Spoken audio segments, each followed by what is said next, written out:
Holy shitballs, Batman! I can't keep up with the insanity. Hey, poor! Hey, poor! Hey, poor! You don't have to be poor anymore! Jesus is here! Quite an experience to live in fear, isn't it? That's what it is to be a slave. Man, you are one twisted fuck. Nope. I'm just an ordinary guy with nothing to lose. Greetings, fellow worker slaves, podcasting at 128 kilobits from the Fortress of Squalitude. Not far from the redneck mecca, this is the Atheist in the Trailer Park podcast. I'm your host, Tucker. Professor Fuzznuts is sitting on the couch, debating on whether or not he's going to bother me. Yes, it's a podcast hosted by a guy and his cat. Get over it. This is a news show episode which will probably be out of date by the time you hear it.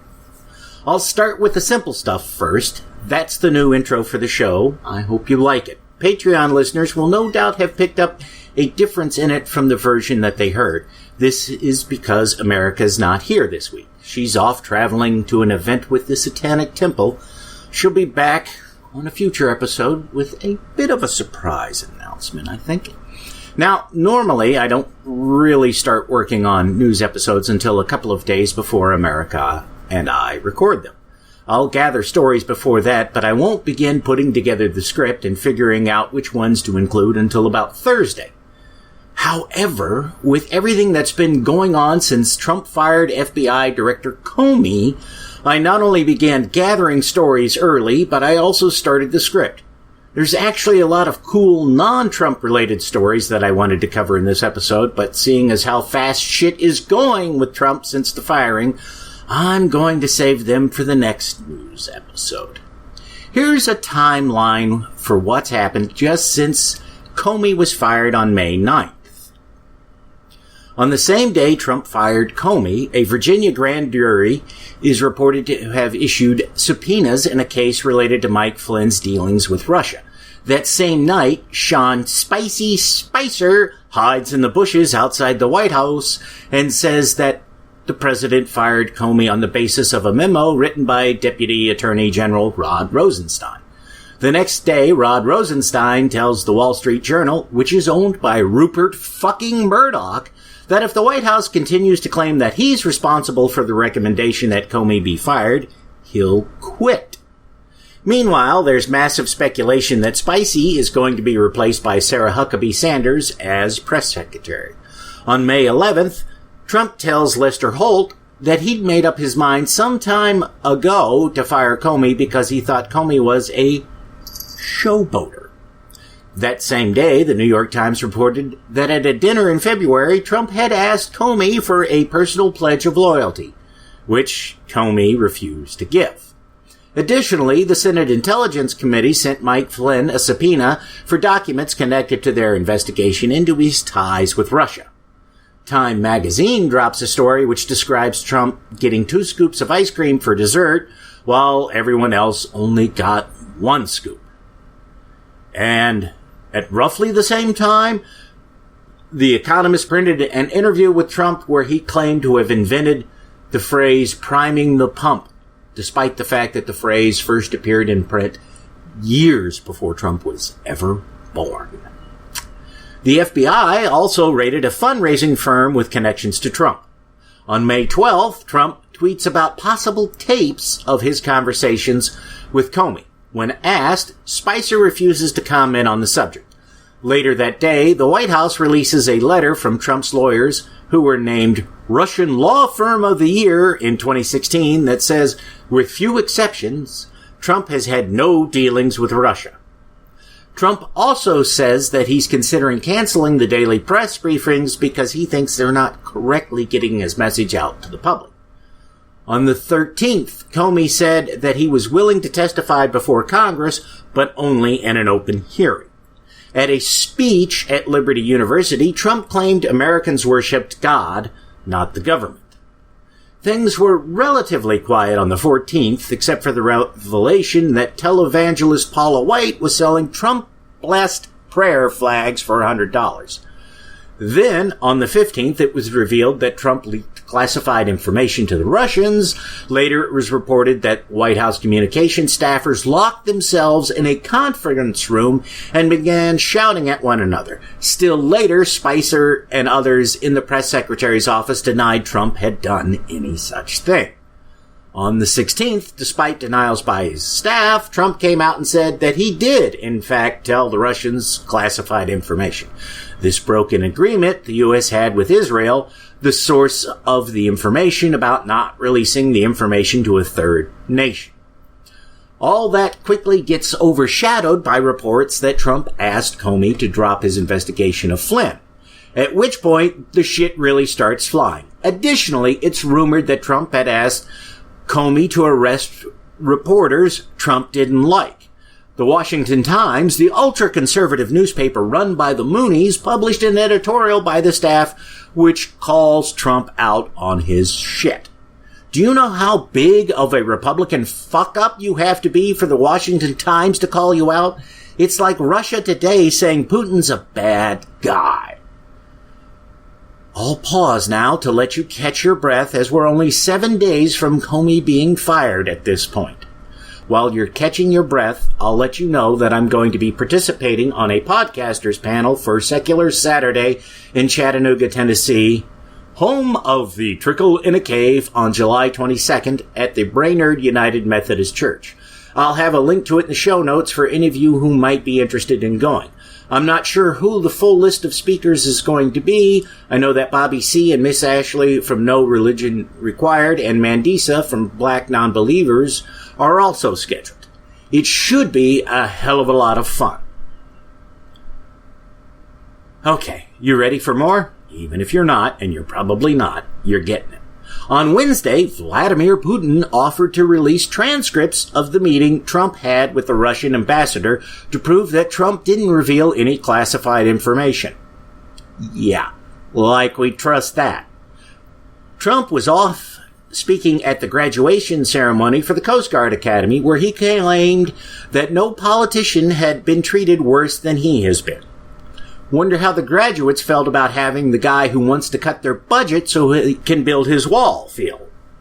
Then the Deputy Attorney General announced the creation of a special counsel to investigate Russian involvement with the Trump campaign during the election, which has the side effect of screwing up the congressional investigation because apparently they don't want somebody testifying before Congress. I don't know how it works, I'll be honest. I guess since the Attorney General, or the special counsel's investigation takes priority in terms of things because it is potentially a criminal prosecution, whereas the Senate one isn't necessarily a criminal prosecution, then the special counsel investigation gets the priority. And we're not done yet. The Washington Post published an article about a recording which had been leaked to them, where House Majority Leader Kevin McCarthy told Speaker of the House Paul Ryan and other GOP leaders that he believed Trump and Senator Dana Rohrabacher of California were on Putin's payroll. Ryan immediately swore the others to secrecy and demanded that they not speak of it again. And when confronted about this on Wednesday, McCarthy denied ever making the remarks until he was told they had him on audio saying them, at which point he claimed it was a bad joke. At the same time, the New York Times published an article which stated that Trump's team knew Michael Flynn was under investigation when they picked him to be an advisor to Trump, contradicting things that both Trump, Flynn, and Pence had said publicly. And Pence was the head of the transition team, so how the fuck could Pence not know this? But he claims he didn't. Bloomberg News also reported that Mike Pence has taken the unusual step of creating his own super PAC, something neither Biden nor Cheney ever did as vice president. Makes you wonder if he doesn't think that Trump is going to get impeached. Additionally, Gizmodo reported that the Wi-Fi network at Trump's Mar-a-Lago resort and the New Jersey golf course he likes to frequent was painfully easy to hack. Meaning, potentially, the Russians could be listening in on everything. as well as any other country out there who wanted to spy on us. But wait, there's more. When asked if it was possible the Russians had bugged the Oval Office, Secretary of State Rex Tillerson claimed there was no way to know this. Do they not do sweeps for bugs? Thursday was a bit of a light day. Trump called the investigation into the firing of Comey a witch hunt. The largest witch hunt in U.S. history. The representative from Salem, Massachusetts tweeted back, "Not even close." Trey Gowdy strongly hinted that he wanted to be in charge of the House Oversight Committee, one of the many groups in Congress investigating ties between the Trump administration and the Russians. After current chair Jason Chaffetz steps down next month to take a job at Fox News. Trump announced that he's leaning towards making Joe Lieberman the new head of the FBI. I have to point out that Joe Lieberman works for Trump's law firm. Kind of a cozy relationship there. Reports surfaced of U.S. intelligence agents hearing Russian spies saying that they planned on going after the Clinton campaign back in 2016. U.S. planes bombed Syrian forces. Bet you didn't hear about that. The Senate Intelligence Committee complained that Flynn wasn't complying with the subpoena they'd sent him, while rumors surfaced that Flynn had decided to spill the beans on Trump. See about that. It came out that while her father was giving the commencement address at the Coast Guard Academy, Ivanka Trump led a White House meeting dealing with the subject of human trafficking. I wonder if they talked about Pizzagate. But can you imagine the shitstorm if Obama had let Michelle run such a meeting? Or Hillary had let Chelsea or Bill run such a meeting? But nobody says a peep about Ivanka for some reason. The FCC decided they were going to start doing away with net neutrality rules. This is something everybody needs to pay attention to if you like podcasts, and seeing as how you're hearing this, you do. If they get rid of the net neutrality rules, it's going to make it hard for everybody out there to be a podcaster. You might still get some of the big name podcasters like NPR, Slate, groups like that. But the smaller tier folks, such as myself, even the guys at Scathing Atheists and Cog Dis, are going to have problems. I mean, if they jack up the rates for me to do a podcast, I won't be able to do one. And I need the money, guys. The Wall Street Journal reported that Trump's blabbing intelligence information to the Russians exposed the single most valuable Israeli agent who was going after ISIS. And founder of Fox News, Roger Ailes, died after suffering a fall, presumably caused by him slipping on some hand lotion he'd spilled while jacking off. Friday was also kind of quiet as Trump spent the day flying to Saudi Arabia to finalize a $110 billion weapons deal with the Saudis. Still, Friday evening is quite often when the juicy bits of news come out. And we did get some about Trump. The first is that the White House is looking to see if they can use ethics rules to hamstring the special counsel investigation on Trump's ties to Russia. You think maybe he's got something to hide? It also came out that in his meeting with the Russians, Trump told them that firing Comey had eased the pressure on him. Comey has agreed to publicly testify in an open hearing in Congress. Callista Gingrich, Newt's third wife, who he was having an affair with while his second wife was being treated for cancer, has been nominated to be the U.S. ambassador to the Vatican. Her biggest accomplishment? Getting Newt to become a Catholic. Trump staffers told reporters that he's looking more and more like a complete moron. He doesn't just look like that, guys. He absolutely is a complete moron. Just go back and listen to the episodes of Penn Sunday School he put out last year where he talks about Trump. His nickname for him was Donnie Jingles. The Washington Post reported that the FBI considers a current White House official to be a person of interest in their probe of Russian interference. That's code for, we know the asshole's dirty, but we're just not certain as to what all we're going to charge him with yet. The only clue as to who it might be is that the suspect is a, quote, senior advisor to Trump. Wikipedia lists Jared Kushner, Trump's son-in-law, and Stephen Miller as Trump's senior's advisors. In case you're wondering who Stephen Miller is, he's the guy who supposedly flashed the white power symbol when speaking to the press. Informally, we'd have to expand the list of advisors to Trump to folks like Steve Bannon, Reince Priebus, and a few others. I also have to say that the name Reince Priebus sounds like instructions you'd find on a medical device. You know, like rinse Priebus before inserting. And not related to Trump, but certainly concerning and undoubtedly buried by all the news about Trump, the Doomsday Vault, which holds samples of seeds from all over the world so that we'll always have a source of seeds in case a plant species gets wiped out by disease or disaster, flooded this week. It's located on a Norwegian island above the Arctic Circle, and the location was picked because of the cold temperatures. The idea being that they never had to worry about the seeds going bad because the refrigeration system broke down, and in a worst-case scenario, the seeds could survive even if there was no one around to check up on them for years. Because of global warming, however, the permafrost around the vault has been melting and allowing it to flood. Think about that. The experts figured the last place they'd have to worry about the vault having problems from global warming is in the Arctic. And it turns out that they underestimated how warm things were going to get. That should worry you. After all, it's only May, and things don't really start warming up in that part of the world until late June or so. Okay, that's the state of Trump-related news up until Friday evening.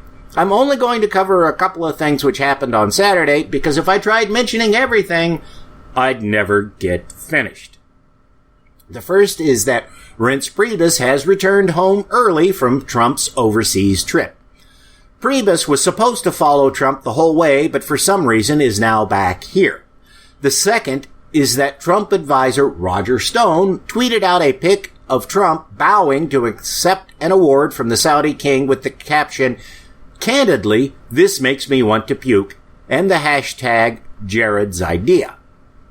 Okay, now as nutty as all this might seem, and it is truly nutty, there are multiple silver linings to be found. First of all, there's the damage that Trump's done to his brand. His popularity is down to less than 40%, but more important than that, he's angered a lot of key people he needs. The congressional Republican leadership isn't happy with him, if for no other reason that his tweets and public comments have undermined the narratives they've been trying to put out and have made it hard for them to get anything done.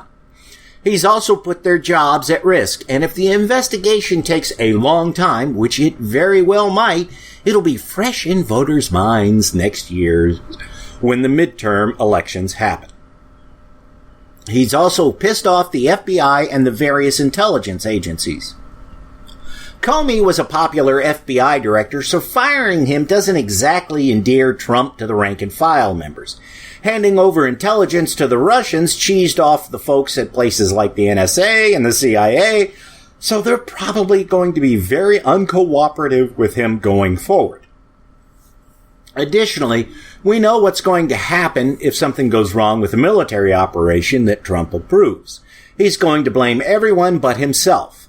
That's what he did with the raid that killed Navy SEAL Ryan Owens. He made up for that by allowing the Air Force to use their shiny new Moab in Afghanistan, but that will only get you so far, and we know that there's going to be failures in future military operations simply because one can never get anything absolutely right. The military only has so many untested weapons that he can authorize them to use to attempt to mollify them. I know lots of folks, including myself, were worried about Trump manipulating things so that he could become a dictator. This seems a lot less likely now. Any sensible dictator knows that if he wishes to remain in power, he cannot alienate the secret police or the military. Once he loses the support of either of those two groups, his days are numbered. Even putting in a lackey like Joe Lieberman isn't going to help Trump with the FBI. Lieberman will do Trump's bidding, but nobody in the FBI is going to forget that the only reason Lieberman is there is because Trump shit-canned Comey. For Trump to undo the damage he's done to that relationship, he's going to have to be throwing a lot of money and praise towards the FBI. This may not be easy with the congressional Republican leadership starting to sour on Trump. It'll be even harder if the rumors that there's dirt on that leadership turn out to be true. Just putting them under suspicion is going to make things difficult for them. Now, the big danger, which probably doesn't seem obvious to most folks, is what happens if Trump gets impeached and replaced by Mike Pence. I have a feeling that many people will relax, thinking that while Pence isn't great, he's not the crazy nut job that Trump is. This would be wrong. Pence is a Christian dominionist, and unlike Trump, knows how to get things done in Washington. If he becomes president and has a Republican-controlled Congress, then he could accomplish a number of things if the public isn't fighting against him even harder than they did against Trump. I went to 2 Democratic Party events this week, and I expected that with all the news we'd had in recent days, the place would be packed. It wasn't. In both cases, we had a smaller turnout than we did at the events the previous month. I will say that there are possible explanations for this other than people relaxing their guard. The first is that there was a playoff game for the local professional hockey team on the night of the first event. Personally, I think that politics is a bit more important than sports ball, but I know many people don't. The second is that on the day of the second event, many schools were holding graduation ceremonies, so I can understand why folks wouldn't show up on that day. They've got kids and grandkids graduating, so they don't have a lot of free time. The next event we have that I'll be able to attend is going to be on June 15th. I'll be looking to see what the numbers look like then. I don't think that there's any big events going on in the area, so hopefully the numbers will be higher. There's other party events happening before this, but since I don't have a car, getting to them isn't going to be easy, or even possible, realistically. I can't say, based off of just 2 events, that the trend of folks is to relax right now. But if Trump gets impeached, we're going to have to push so much harder than we are now to repair the damage which has been done to the country by his actions. Even if, as some speculate, that the outcome of the scandal is such that we wind up with Orrin Hatch as president, we have to fight as hard as we can against these assholes. With the gutting of things like the EPA, the FCC, the Department of Education, and damn near every other government agency that you can think of, we're losing ground in important areas which will rapidly turn this country into a third world nation if we're not careful. Corporations and the wealthiest Americans have to be reined in for this nation to prosper. A majority of Americans have less than $400 in savings and haven't seen a real increase in their wages in over 20 years. The baby boomers are starting to hit retirement age, and even though most of them are still working, by the time the 2024 presidential election rolls around, the oldest of them will be 78, while the youngest will be in their 60s, and Gen Xers, such as myself, will have started pushing past the half-century mark. Many of the jobs that the boomers will be retiring from won't be available to millennials or even Gen Xers because automation will have rendered such positions obsolete. One of the largest industries in the U.S. is the trucking industry, and self-driving trucks are expected to be on the road by 2020. No doubt, in the early years, they'll be required to have a driver at the wheel to take over if something goes wrong. But given how fast computer technology advances, that won't be the case forever. After all, the first successful test of a self-driving car happened about 10 years ago, and the processing power they used then is now available in the latest smartphones. If self-driving trucks do hit the road in 2020, then it won't be long before drivers are no longer needed. My own job, if the owner of the company was smart, could be replaced by automation for just a few $1,000s. And to be honest, I kind of wish it was, since it really grinds you down emotionally to stand there babysitting a machine doing almost nothing for 45 minutes at a time. Trump isn't addressing this at all. Mnuchin, or however you say his name, Trump's Treasury Secretary, seems to think that automation of jobs is 50 to 100 years away. Current estimates have it that 48% of jobs will be automated by 2030. And potentially that number could be even higher. And while jobs like truck driver and machine operators seem to be obvious ones for replacement, they're not going to be the only ones. Doctors are already using IBM's Watson to help them diagnose disease. How long before places like pharmacies have Watson kiosks where you go to get checked out by the machine instead of a doctor? Sure, some things will still require a doctor's visit, but for routine things like treatment for the flu, blood pressure checks, and the like, why pay a human to do that when a machine can do it faster and cheaper? Not to mention that as gene sequencing technology gets faster and cheaper, you'll be able to go into one of those kiosks, give them a DNA sample, they'll analyze it and say, okay, you've got high blood pressure, you've got this genetic makeup, so this medication is absolutely the best for you. Here's your prescription. Or you've got, this genetic predisposition to this health issue. Here's your prescription, or here's your recommendation.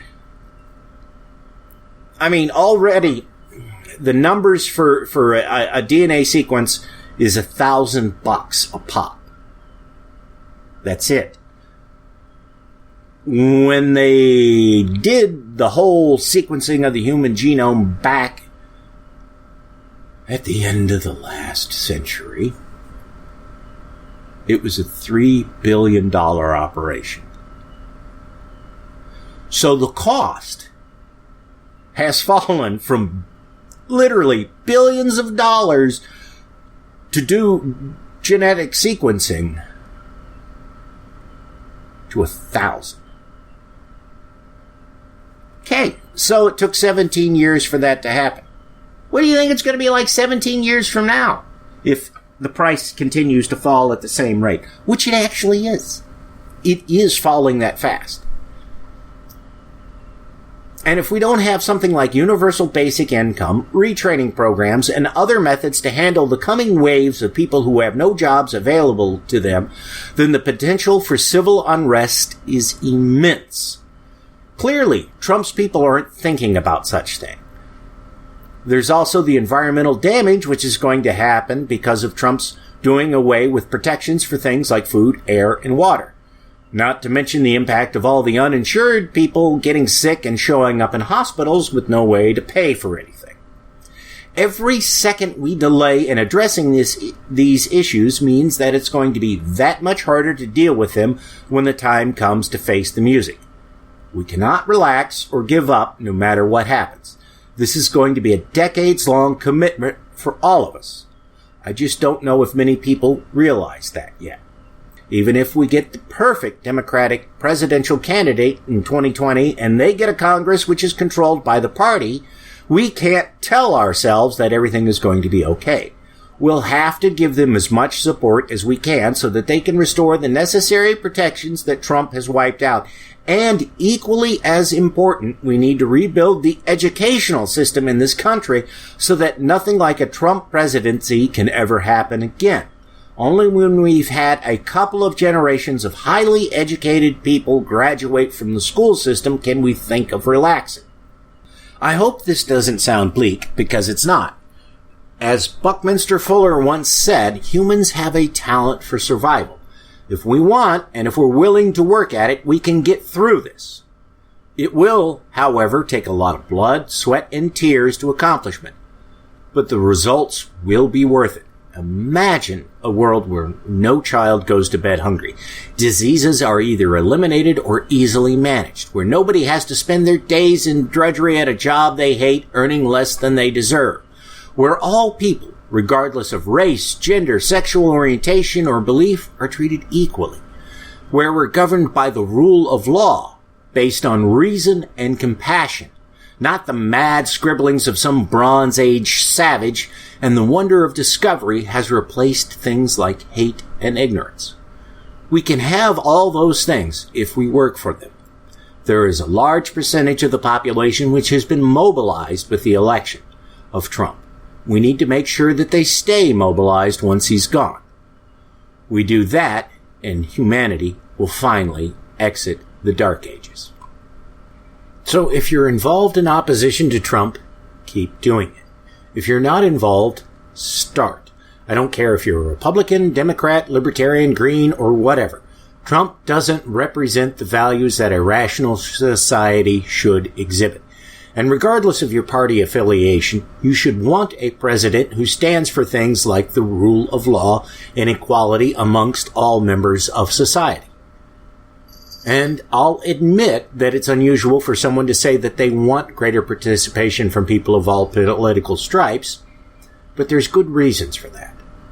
First of all, if a large number of Republicans come out against Trump, it's harder for people to claim that the opposition to him is merely partisan. They can claim that those against Trump are so-called rhinos, Republicans in name only, but this gets harder to do the more Republicans stand up to Trump. Additionally, let's not kid ourselves that only one party, whichever one you care to name, has all the answers. They don't. I've read the platforms of all the major parties out there, and every one of them has planks which were selected on the basis of ideology, not evidence. Until we can get people to base their politics on evidence, and not simply what they think is a good idea, then we have to be flexible enough to agree with anyone who is pushing a sound policy. Granted, the odds of anyone other than a Republican or Democrat gaining the White House in the next election are slim, but it is possible that it could happen.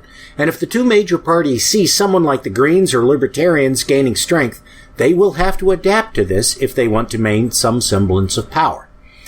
And while the folks who run the Indivisible movement advise that we should focus solely on stopping Trump and not worrying about what to do after that, I'm going to disagree with them on this. One of the reasons that the Republicans are falling apart right now is that they didn't have any plans for what to do once they took power. Their sole focus was on objecting to anything and everything that Obama did. Now that they're in power, they have no clue as what to do. If sane people are going to keep control of this country once Trump is out of office, then we have to be able to move quickly once the balance of power in Washington shifts. Libertarians and Green Party members will be at a slight advantage once this happens, by the way, because what people are hungry for in this country, as the election of Trump shows, is something different than what they've been getting from the two main political parties. After all, a majority of people did not vote in this past election. So clearly, what they're getting from the main parties is not what they're looking for. Tap into that, whichever party you belong to, and you have a real shot at winning. A Green or Libertarian candidate putting forth an idea, something like the legalization of marijuana, is going to have a slight edge over a Republican or Democratic candidate who is generally adhering to the standard party platform, but has also embraced legal weed. Additionally, if the Greens or Libertarians have a plan, while the Democrats are scratching their heads trying to figure out what to do after they regain power, like the Republicans did, then they'll have a first mover advantage and be able to shape the discussion, even if the Democrats do manage to come up with something later on. Remember, the reason the first Republican health care plan tanked was because they threw it together in a frenzy and just expected people to pass it. The second one made it through the House only because they were willing to say, "Don't worry about what's in it. We'll fix your objections when it gets to the Senate." Of course, the Senate is rumored to have looked at what was offered to them and said, yeah, we'll just write our own bill, and then we can all figure it out later. So who knows what we're going to wind up with, if anything at all. Had the Republicans actually had a plan, even one as shitty as the first one, or the one they're pushing now, that they could have introduced into Congress as soon as the new Congress was sworn in, they would have given the impression of being well prepared and in charge. No doubt, one of the reasons that so many people of all parties have been coming out in opposition to the efforts to kill Obamacare is that the Republicans had such a piss-poor start to replacing Obamacare. The accounts of Speaker Ryan saying, "We're open to all ideas," and Trump bleating, "Who knew healthcare could be so complicated?" didn't help matters. Remember, Trump campaigned on the idea that he had the solutions to our problems, that he'd be able to fix things because he was such a savvy businessman who had experience in getting things done. That turned out not to be the case, to the surprise of those who backed him. To keep power, whomever replaces Trump is going to have to show that they actually can lead when they're in power. They're going to have policies ready to go when they take office. Failing to do so will lead to greater disillusionment amongst the voters. Now, these plans shouldn't be set in stone, and folks shouldn't expect them to just sail through Congress without problems, or even remain intact, but they have to be there. Anyone who says, "Well, I've got a plan, but I can't tell you about it before I take office," isn't going to inspire people. Having a plan that you can submit the moment you're sworn in will give you an edge, even if Congress immediately starts to tear it apart. And if you know what you're doing, Congress ripping away at it could be the best thing to happen to you. Because then you can paint yourself as the outsider who's trying to do things, and the idiots in Congress who have no ideas are blocking you. Make sure that you throw in some phrases about being willing to compromise on things, and you'll quickly gain support. Trump tried to do that with his health care bill, but because he actually had no idea how to govern, it failed miserably. When it became obvious that the Republicans had no idea of what to do, Trump should have gone on TV and said, "See, this is the kind of thing I was talking about. They told me they had a plan to replace Obamacare, but they obviously didn't. Now I'm going to submit my own plan, and if Congress is really concerned about the American people, they'll support it, regardless if they're a Republican or a Democrat." He didn't, because he's an idiot and he had no plan nor any idea of how to come up with one. We cannot make the same kind of mistake. And the more people offering up plans to replace Obamacare is actually a good idea, even if it sounds like it would create chaos. If there's only one or two bills put forth, then the discussion is largely going to center around what's in those two bills. But if there's a dozen, all of which are significantly different from one another, then there's going to be a larger discussion, and anything which makes it to the president's desk is most likely going to contain elements from all those bills. Hell, I wish that we could get a bunch of Congress people to file the serial numbers off the laws which created the single-payer systems in places like the UK, Australia, Sweden, etc., and submit them. I don't know how likely they would be to pass, but they provide a template to work from, one which has been tested in the real world. We'd know where they fall short and where they don't. Granted, getting the Republicans to go along with the idea of a single-payer system seems like a stretch, but if the person pushing it sold it to the public in the right manner, the issue would be raised to a high enough level that something might get done. Look at the passionate response people have given to the threats of taking away their health care. Someone pushing a single-payer system could very easily tap into that to get their bill going forward. I know Bernie Sanders has talked about introducing a single-payer bill, but I haven't heard if he's done it or not.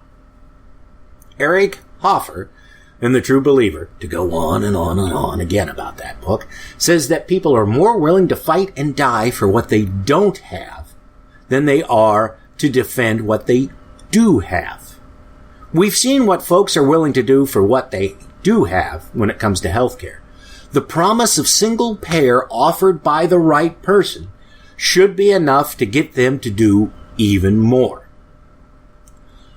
Okay, that's enough of my blathering. Apologies for this being a bit of a shorter episode than usual, but it did take me a hell of a long time to compile that list of events, and I've still got to put up the links to those stories in the show notes.